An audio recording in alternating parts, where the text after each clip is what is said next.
오늘 이 시간에는 할례스비의 기도 네 번째 시간입니다. 사역으로서의 기도 첫 번째 시간이고요. 마태복음 9장 37절부터 38절까지의 말씀을 통해서 함께 은혜를 나누도록 하겠습니다.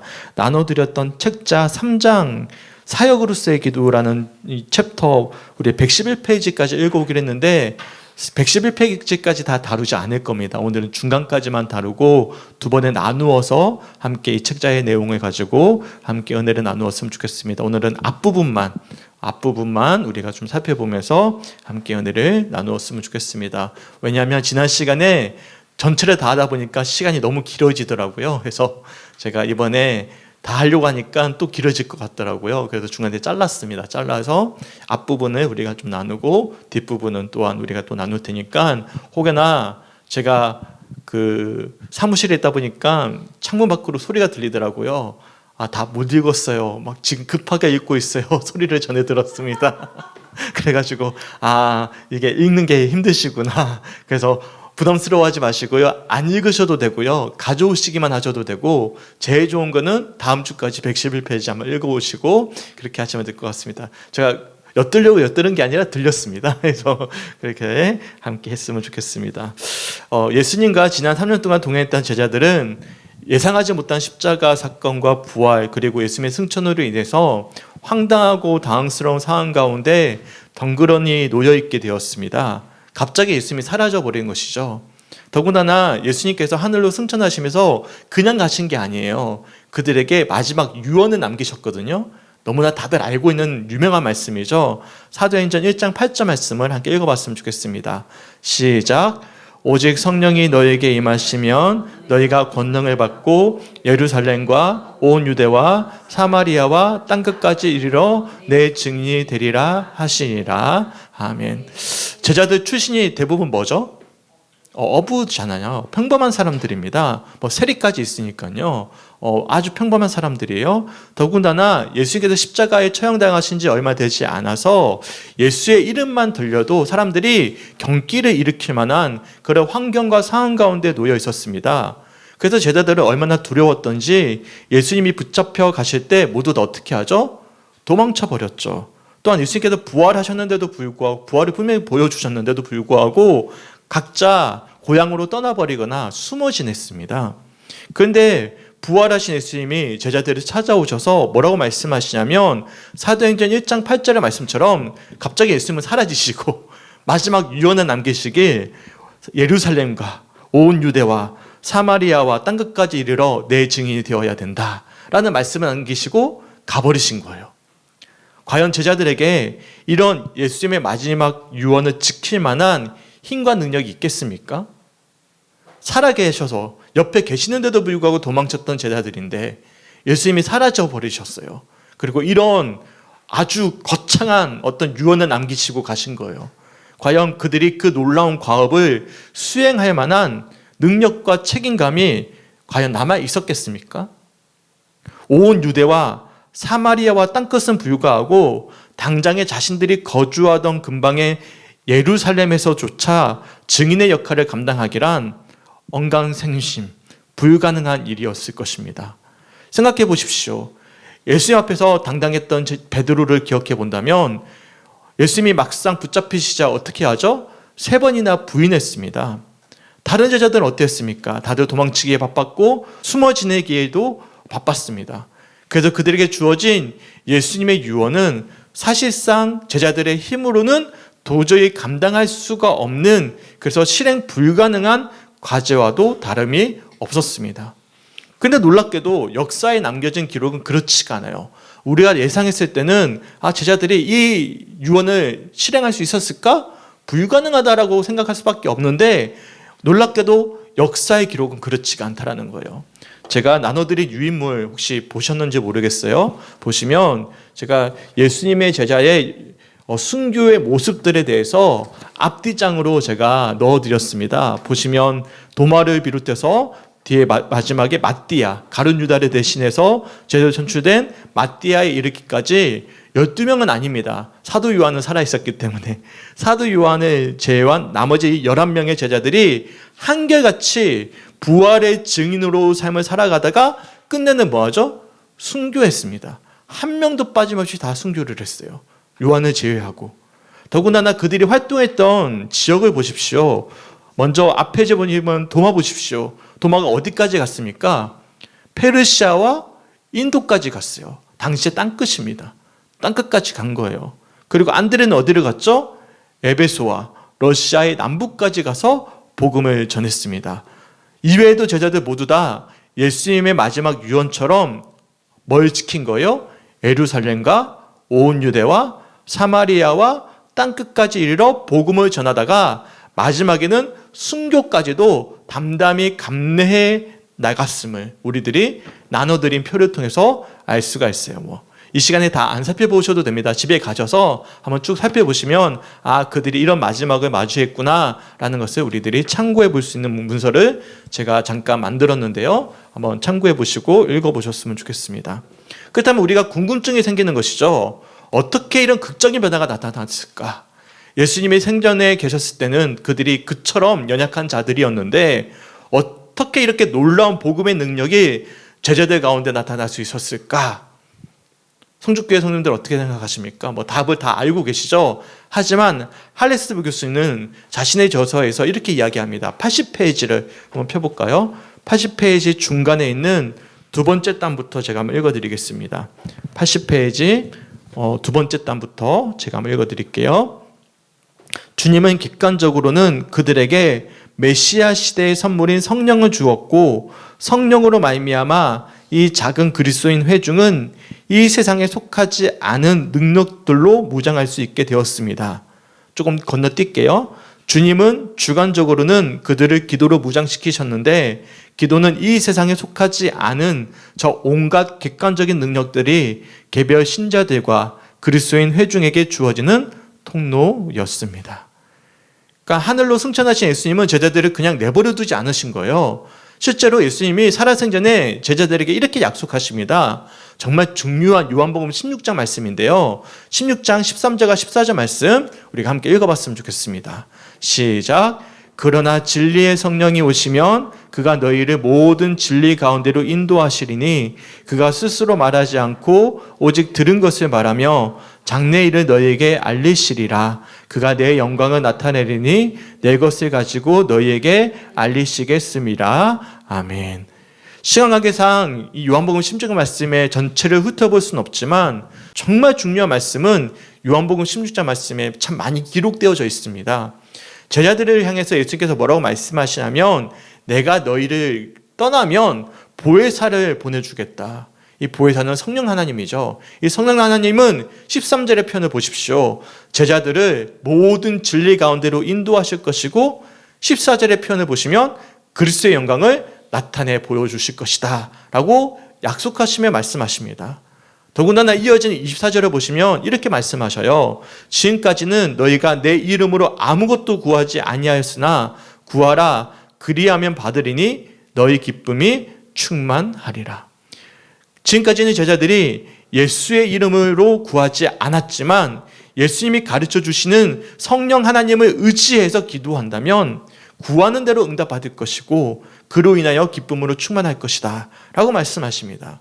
그리고 유명한 말씀이죠. 요한복음 16장 마지막 32절과 33절 말씀을 보시면 이렇게 선포하시는데 함께 읽어봤으면 좋겠습니다. 시작. 보라 너희가 다 각각 제 곳으로 흩어지고 나를 혼자 둘 때가 오나니 벌써 왔도다. 그러나 내가 혼자 있는 것이 아니라 아버지께서 나와 함께 계시느니라. 이것을 너희에게 이르는 것은 너희로 내 안에서 평안을 누리게 하려 함이라. 세상에서는 너희가 환난을 당하나 담대하라. 내가 세상을 이기었노라. 아멘. 그러니까 32절의 표현처럼 제자들은 십자가 사건을 목전에 두고선 뿔뿔이 흩어지겠지만 예수님께서 부활하시면서 아버지와 함께 하시며 너희들에게 평안을 주게 하겠다라고 약속하시는 거예요. 결정적으로 이후로 제자들은 환난을 겪게 되겠지만 예수님께서 세상을 이기셨음을 그들이 깨닫게 될 것임을 미리 예언하고 있는 것이죠. 그런데 정말 어떠했습니까? 예수님이 승천하셨어요. 가셨어요. 제자들 덩그러니 놓여졌습니다. 근데 이 제자들이 어떻게 합니까? 이 말씀들을 기억하고선 마가의 다락방에 함께 모였습니다. 그리고 함께 기도하기 시작했죠. 그러자 놀랍게도 예수께서 말씀하셨던 그대로 성령 하나님께서 제자들 가운데 충만히 임하십니다.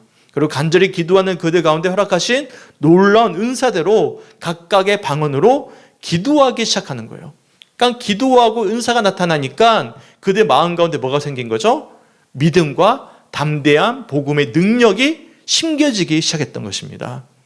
이에 관해 할레스비 교수가 81페이지에 보면 이렇게 이야기합니다. 위에서 10번째 줄인데요. 81페이지 한번 펴볼까요? 제가 한번 읽어드릴게요. 위에서 10번째 줄입니다. 그들을 파송한 주님은 기도라는 이 무기 또는 장비가 그들을 무적으로 만들어줄 것임을 아셨기 때문에 내가 너희가 못할 것이 없으리라고 말씀하셨습니다. 주님은 자신의 친구들을 떠나 승천하심으로써 육신으로는 그들에게서 떠나 계시지만 보잘것없고 죄악된 우리 인간들이 무릎을 꿇고 기도할 때마다 그의 전능하신 팔을 우리에게 뻗으셔서 역사하셨습니다. 우리가 그의 전능하신 팔을 만질 때마다 그의 전능하신 능력의 물주기는 우리에게 곧 우리의 심령과 육신으로 물밀듯이 밀려들어 옵니다. 그뿐만이 아니라 그 물주기는 우리를 통해 다른 사람들에게로 흘러갑니다. 그러니까 무슨 말이냐면 그 제자들에게 어떤 무기가 생긴 거죠? 기도라는 무기가 생긴 거예요. 그러니까 우리에게는 세상 사람들이 가지고 있지 못하는 무기가 있습니다. 바로 기도라는 무기입니다.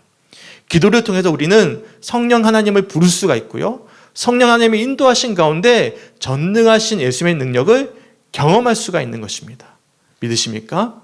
우리와 성령이 같았던 제자들이 이처럼 극적으로 변화될 수 있었던 이유는 단 하나였습니다.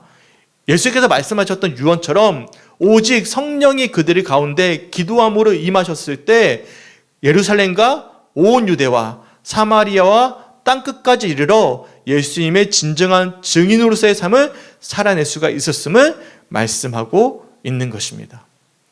그렇다면 우리는 어떻습니까? 2000년 전에 역사하셨던 성령 하나님의 역사가 이 시대에도 유효하지 않겠습니까? 비록 우리도 제자들처럼 연약하고 부족하지만 세상 사람들이 가지고 있지 못하는 무기가 하나 있습니다. 어떤 무기가 있죠? 기도라는 무기를 가지고 있습니다. 이 기도라는 무기를 활용하기만 한다면 놀라운 사역을 우리가 동참할 수 있고 감당할 수 있음을 우리들이 알 수가 있는 것이죠. 그래서 할레스비 교수가 이렇게 주장합니다. 82페이지입니다. 82페이지 밑에서 7번째 줄 제가 한번 읽어드릴게요. 82페이지 밑에서 7번째 줄 읽어드릴게요. 기도를 통해 이 능력들을 사용할 수 있게 된 우리가 이 세상 곳곳을 두루 다니며 이 하늘의 능력을 절실하게 필요로 하는 모든 곳에 전하는 것이 주님의 뜻입니다.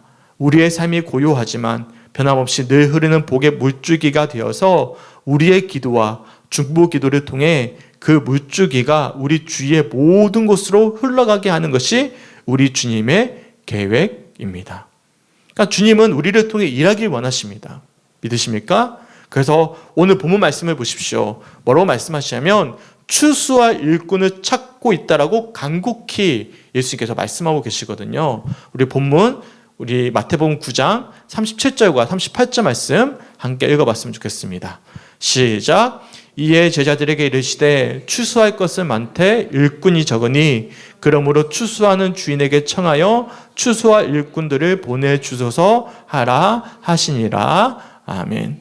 37절에 뭐라고 말씀하시죠? 추수할 것은 너무나 많은데 일꾼이 적다라고 안타까워하십니다. 그래서 38절에 뭐라고 말씀하시냐면 추수하는 주인에게 청하여 추수한 일꾼들을 보내주소서라고 말씀하시는 것이죠. 여기서 주목해봐야 될 표현이 하나 있는데 청하여라는 표현입니다. 청하여.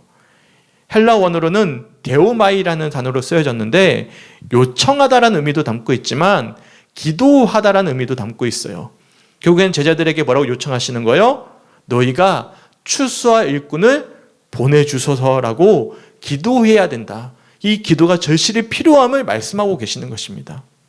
어떻습니까? 추수할 것은 많지만 일꾼이 적어서 그 일꾼을 찾고 계시는 주님의 간곡한 마음, 그 예수님의 간곡한 마음이 느껴지십니까? 그리고 우리는 이를 위해서 간곡히 기도하고 계십니까? 소망하기는 오늘 이 시간 예배드리는 우리 모두가 바로 주님이 찾으시는 그 추수하는 일꾼이 되시게, 또한 그를 위해서 청할 수 있는, 기도할 수 있는 우리 성주교회 성도들이 되시게 주님의 이름으로 간절히 축원합니다. 아멘. 그리고 이를 위해서 우리에게 필요한 것은 딱 한 가지입니다. 우리에게 다른 무기가 있지 않습니다. 어떤 무기만 있는 것입니까? 바로 성령의 능력을 힘입어서 뭐 하는 것이죠? 기도하는 것이 우리의 무기입니다. 어제 구미 더삼교회에 한 성도님이 성주교회에 오셨어요. 목사님과 함께. 성주에 맛있는 식당이 많더래요. 그래서 일부러 성주까지 먹으러 오신 거예요. 저를 부르셨어요. 근데 부르셔가지고 같이 점심 식사를 같이 했습니다. 봤더니 이 모시고 오신 성도님이 참 순수하신 분이에요. 정말 순수하셔가지고 평소에 그 교회의 보배예요. 그러니까 전도하시는 분인 거예요. 그러니까 있는 것 없는 것 다 가져다가 사람들에게 주면서 전도를 정말 열심히 하시는 그런 분이셨어요. 그래서 쭉 이야기를 좀 듣게 되었는데 최근 들어서 전도가 재미가 좀 없어졌대요. 왜냐하면 아무리 내가 최선을 다해서 있는 것 없는 것 다 갖다 줘도 전도가 안 되더라는 것이죠. 뭔가 준다고 해서 사람이 옵니까? 요즘에는 준다고 안 옵니다. 그냥 막 갖다 줘도 안 오는 거죠. 그래서 이게 성과가 있으면 흥미가 나서 막 흥흥이 나서 할 텐데 오랜 시간 했는데도 불구하고 성과가 적은 거예요. 막 갖다 줘도 아무 반응이 없는 거예요. 그러다 보니까 요즘에는 흥미가 없더라, 재미가 떨어졌다, 이 안타까운 말씀을 하시더라고요. 그러니까 정말 그래요. 생각해보면 가장 가까운 가족조차도 전도하기가 쉬워요, 어려워요? 어려워요. 불가능한 영역입니다. 불가능한 영역. 그렇지 않습니까? 내가 아무리 최선을 다해서 섬긴다고 생각해 보십시오. 내가 섬긴다고 해서 그 영혼이 돌아옵니까? 그렇게 해서 내 힘으로 구원하기란 사실상 불가능에 가까운 영역이지 않겠습니까? 그렇다면 우리는 어떻게 전도해야 되겠습니까? 어떻게 전도해야 되죠? 있는 거 없는 거 다 갖다 줘서 전도하면 됩니까? 그렇게 해봐도 안 되는 거예요. 그러니까 낙심이 오는 거죠. 내가 아무리 섬긴다 해도 되지가 않는 거예요. 이에 관해서 할레스비 교수는 가장 가까운 가족들을 전도하기 위해선 이렇게 해야 됨을 가르쳐주고 있습니다. 우리 83페이지 한번 펴볼까요? 83페이지. 83페이지 위에서 두 번째 줄부터 제가 한번 쭉 한번 읽어드릴게요. 우리의 집에서부터 시작하는 것이 주님의 뜻입니다. 우리는 우리가 사랑하는 사람들 사이를 날마다 오갈 때 무선의 중보기도를 통해 그들에게 저 초자연적인 능력을 전달해서 그들로 하여금 늘 실망과 실패를 경험하며 육신적으로나 영적으로 낙심하며 살아가는 대신에 승리하는 삶을 영위할 수 있게 하여 그들의 심령과 입술에 감사와 기쁨이 늘 넘치게 해야 합니다. 우리는 날마다 우리가 사랑하는 사람들과 접할 때 하나님께 이렇게 기도해야 합니다. 하나님, 저들 각자에게 당신의 복을 내려주십시오. 나는 그들과 함께 살면서 그들을 사랑하지만 매우 이기적이고 그들을 위해 내 자신을 많이 희생하고자 하지 않기 때문에 그들에게는 당신의 복이 필요합니다. 그러면 우리의 가정에는 복이 임할 것입니다. 그러니까 전도란 내 힘과 노력으로 하는 것이 아니라 뭐가 임할 때? 주님의 복이 임할 때 가능한 영역임을 말씀하고 있는 거예요. 그렇기 때문에 우리가 우리의 힘과 노력과 수고로 전도하기 이전에 주님의 복이 사랑하는 가족들에게, 사랑하는 이들에게 먼저 임할 수 있도록 그 영혼을 위해서 기도하는 것이야말로 최고의 전도의 방법이고 우선되어져야 되는 방법임을 말씀하고 있는 것이죠. 그러니까 우리가 아무리 노력해도 안 되는 것을 우리가 누구께 맡겨드리는 거죠? 주님께 맡겨드리면서 먼저 우리가 애를 쓰기 전에 그 영혼에게 주님의 복이 임할 수 있도록 기도해야 됨을 말씀하고 있는 것입니다. 혹시 할레스비 기도를 시작하면서 말씀드렸던 기도의 명제 혹시 기억하십니까? 우리 함께 읽어봤으면 좋겠어요. 같이 한번 읽어볼게요. 시작. 기도란 내가 하는 것이 아닌 예수님께서 나를 통하여 하시는 것이다. 정말 그렇습니다. 기도란 내가 하는 것이 아니라 예수님께서 우리를 통해서 하시는 사역입니다. 그런데 기도뿐만 아니라 모두 마찬가지라는 거예요. 전도도 마찬가지라는 것입니다. 사랑하는 가족들을 시작으로 해서 사랑하는 전도 대상자들을 위해서 기도할 때 그 영혼의 복을 주시고 그 영혼의 마음을 만져주시고 역사하시는 분은 우리 예수님이란 사실을 먼저 신뢰할 수 있는 우리 성주교회 성도들이 되시길 간절히 소망합니다. 아멘. 더군다나 우리가 가는 곳곳마다 전도의 대상자들을 만나게 됩니다. 그렇지 않습니까? 성주만 하더라도 복음화율이 제가 알기로는 10%는 뭐예요? 4%, 5%밖에 안 되는 걸로 알고 있습니다. 경상북도에서도 최저치에 해당하거든요. 정말 적은 숫자만 사실 믿음을 가지고 있어요. 그러니까 곳곳에 추수할 대상들이 너무나 많은 것이죠. 그러니까 오늘 본문에서 이렇게 말씀하고 있는 거예요. 다시 한 번 더 오늘 본문 말씀 읽어봤으면 좋겠습니다. 시작. 이에 제자들에게 이르시되 추수할 것은 많되 일꾼이 적으니 그러므로 추수하는 주인에게 청하여 추수와 일꾼들을 보내주소서 하라 하시니라. 아멘. 분명 오늘 본문에도 뭐라고 말씀하시죠? 추수할 것이 너무나 많다. 그리고 실제로 우리 주변에 추수할, 전도할 대상자가 얼마나 많이 있습니까? 그렇다면 우리는 어떻게 해야 될까요? 그들을 전도하기 위해서 우리가 가져야 될 것은 무엇이겠습니까? 할레스비 교수는 쉬지 말고 기도하라는 말씀을 인용하면서 이렇게 우리들에게 권면해 주고 있습니다. 84페이지 한번 펴볼까요? 84페이지 제일 밑에 줄부터 제가 쭉 한번 읽어드리겠습니다. 84페이지입니다. 우리가 가는 곳마다 어떤 어려움에 처한 사람들을 만나게 됩니다. 성령이 우리에게 사랑의 눈을 뜨게 하셔서 사람들에게서 눈에 보이거나 보이지 않는 어려움들을 볼 수 있게 해주시면 우리에게 보이는 모든 것이 우리 속에서 기도를 불러일으키게 될 것이고 우리는 주님께로 향하여 우리의 친구들과 우리의 원수들의 공경을 아뢰게 될 것입니다. 이것은 주님이 우리에게 어떤 기회에 어떤 식으로 기도하기를 원하시는지를 보여줍니다. 그래서 성경에서는 쉬지 말고 기도하라고 말합니다. 그러니까 매 순간 우리가 기도하는 마음으로 살아내야 되는 것이죠. 그러면 우리가 우리 주변에 추수할 것들이 너무나 많기 때문에 날마다 만나는 이들을 위해서 기도하는 심정을 만날 때면 주님의 복에 임할 것을 소망할 때면 주님께서 그들을 어떻게 대해야 될지 말씀해 주신다라고 말씀하고 있는 것입니다. 그러니까 우리가 쉬지 말고 기도하라는 말씀을 인용해서 우리가 매 순간마다 만나는 이들을 어떤 마음으로 만나는 거예요? 기도하는 마음으로.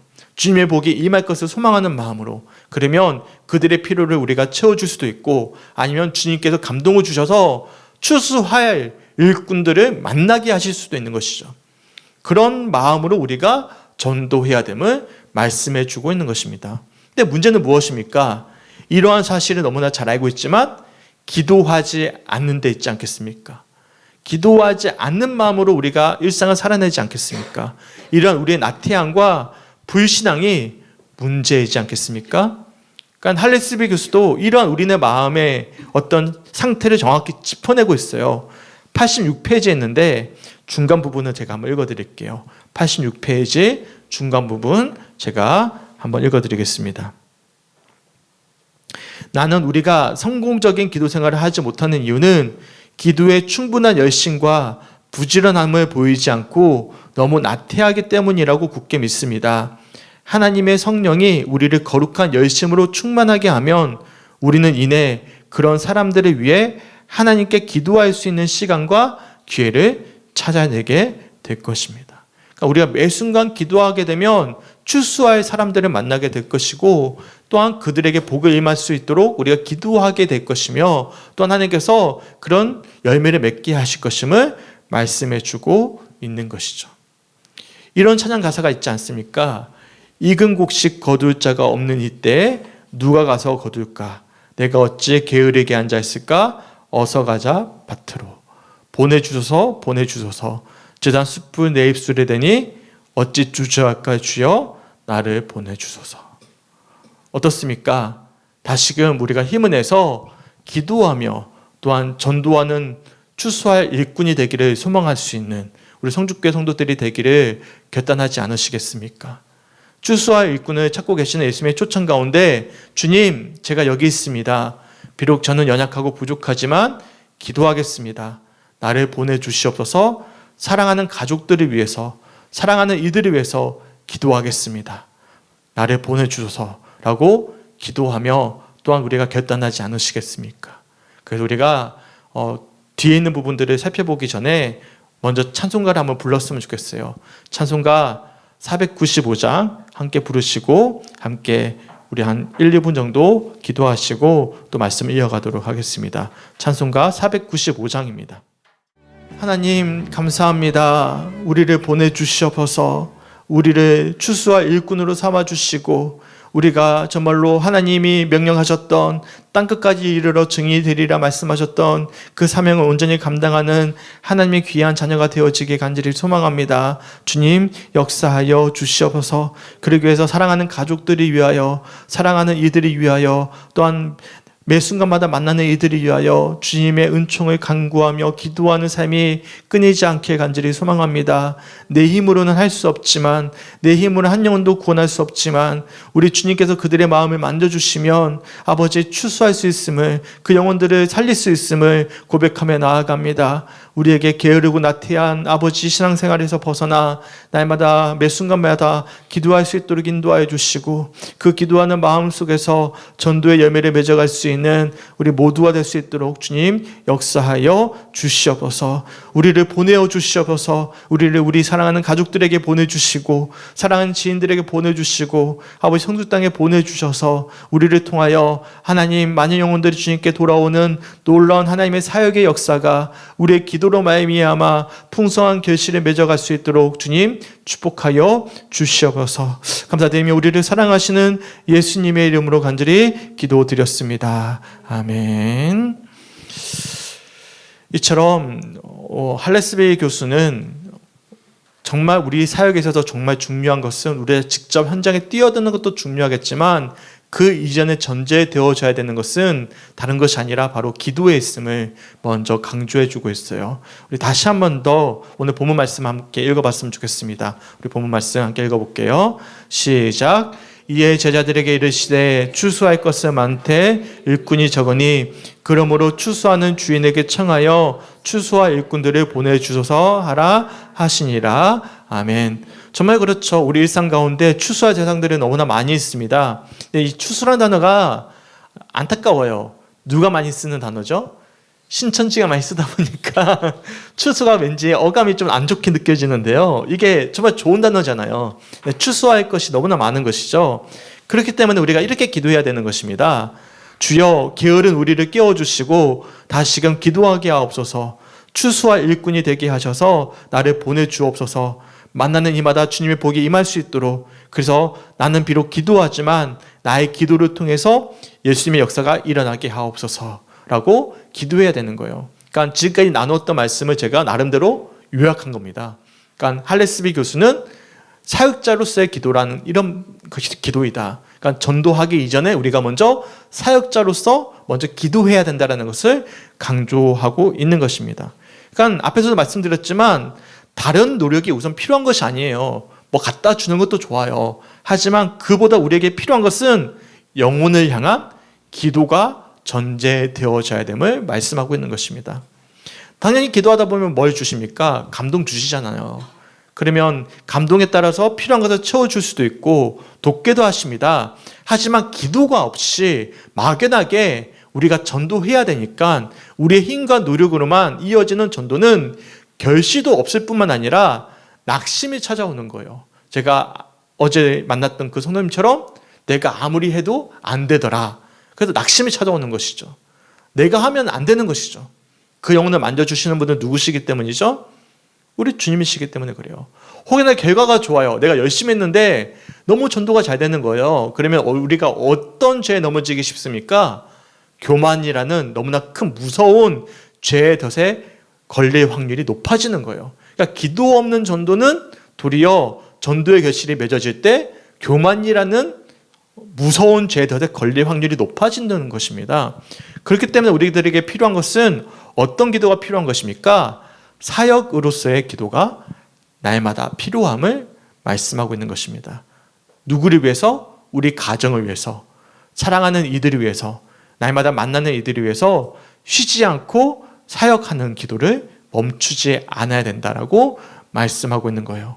소망하기는 오늘부터 사랑하는 이들을 위해서 매 순간 기도하기를 멈추지 않는, 그래서 기도가 내 삶의 일상이자 마치 매 순간 내쉬는 숨처럼 영적인 숨이 될 수 있기를 주님의 이름으로 간절히 축원합니다. 아멘. 더군다나 우리 주님이 우리의 거주지뿐만 아니라 뭘 하라고 명령하셨습니까?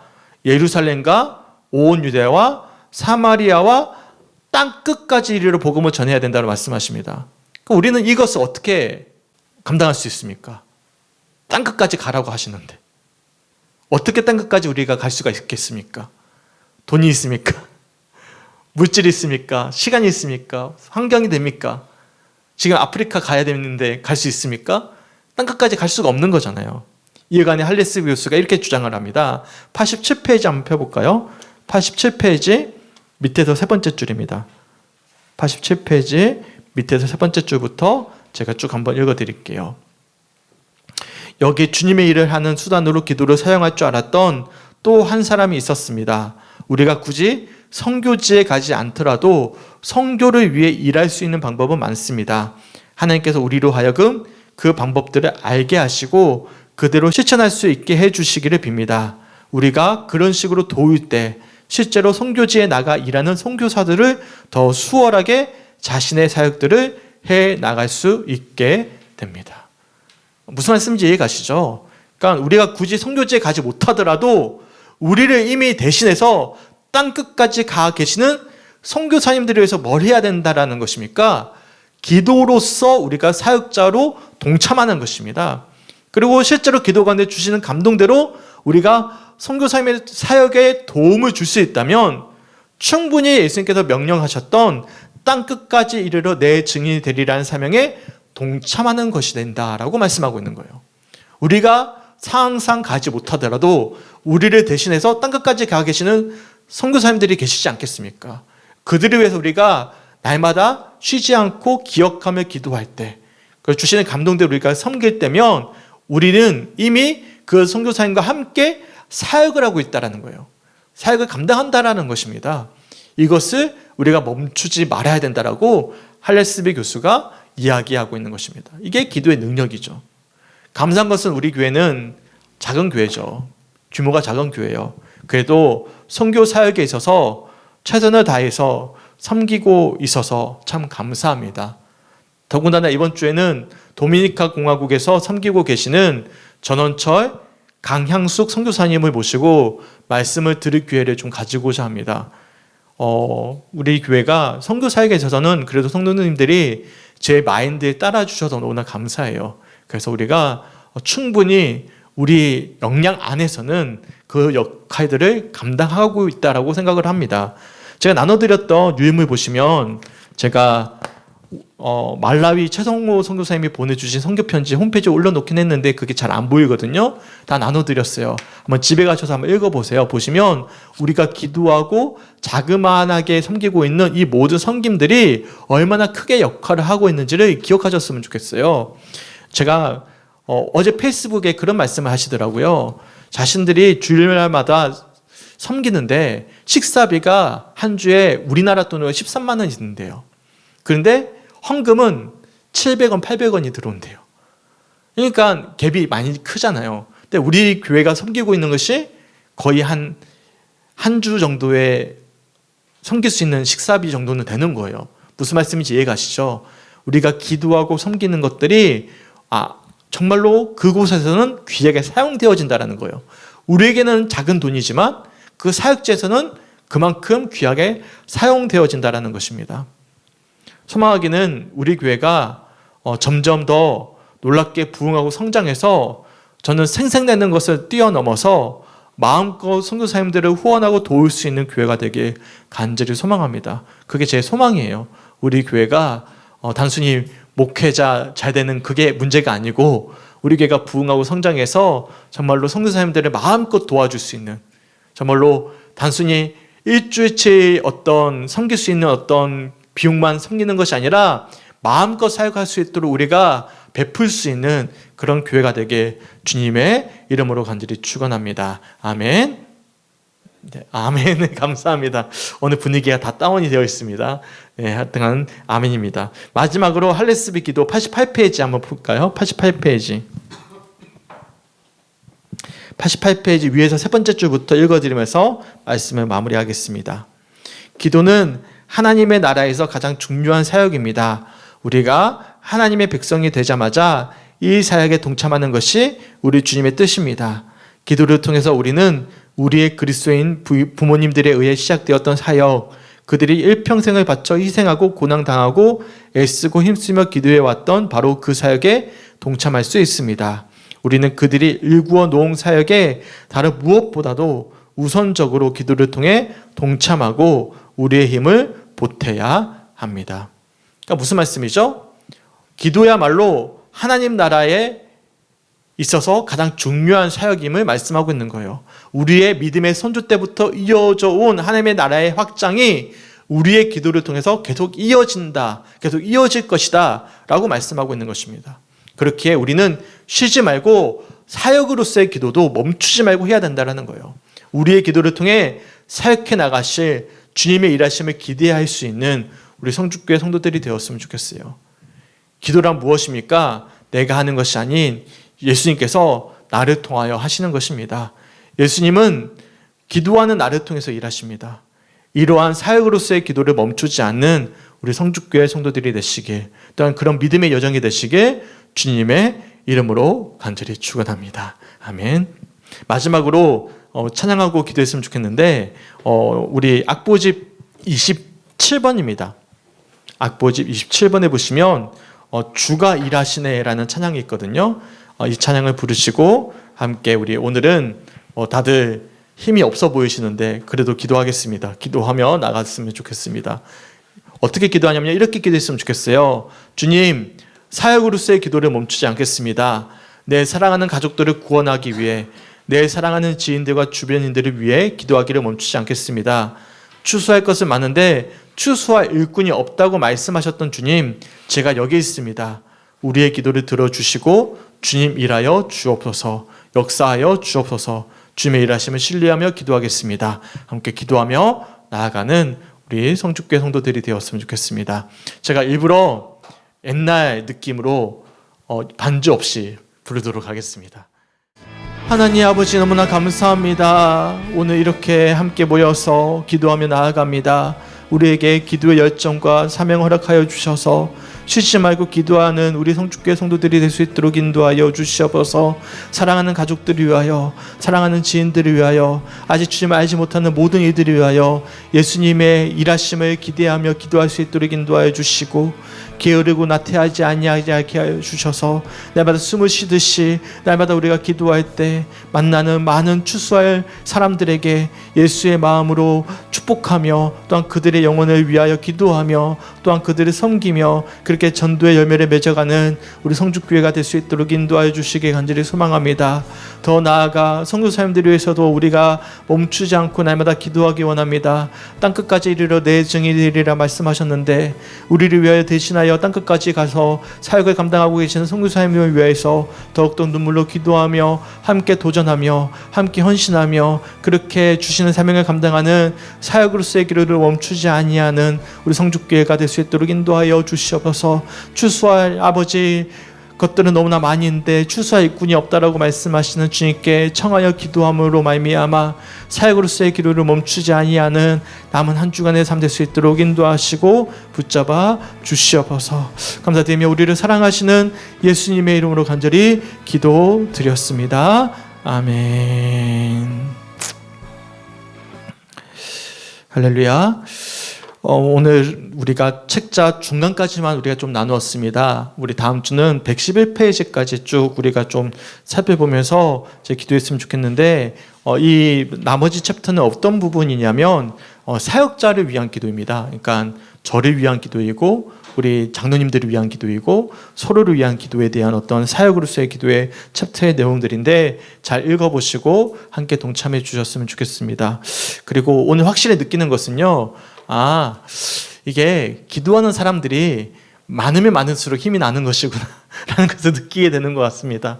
우리가 평소 수요예배보다 한 반으로 줄었거든요. 오늘 아마 연합집회 가신 분들도 계실 것이고 또 여러 가지 사정으로 나오지 못한 분들이 많이 계시는데 수요일 예배 때도 우리가 잘 권면하셔서 우리가 함께 모여서 말씀 듣고 기도하는 일에 힘쓸 수 있도록, 새벽 기도에는 제가 강요할 수 없거든요. 새벽에는 어쩔 수 없는 분들이 많이 계시니까. 하지만 수요일은 우리가 함께 힘을 낼 수 있으니까 우리가 함께 할 수 있도록 격려해 주셨으면 좋겠습니다. 그래서 우리 마지막 우리 기도의 그 사역자로서의 기도 두 번째 챕터는 우리가 돌아오는 주에 우리가 이어서 함께 하도록 하겠습니다. 우리 주기도문으로 예배 마치도록 하겠습니다. 함께 기도하겠습니다.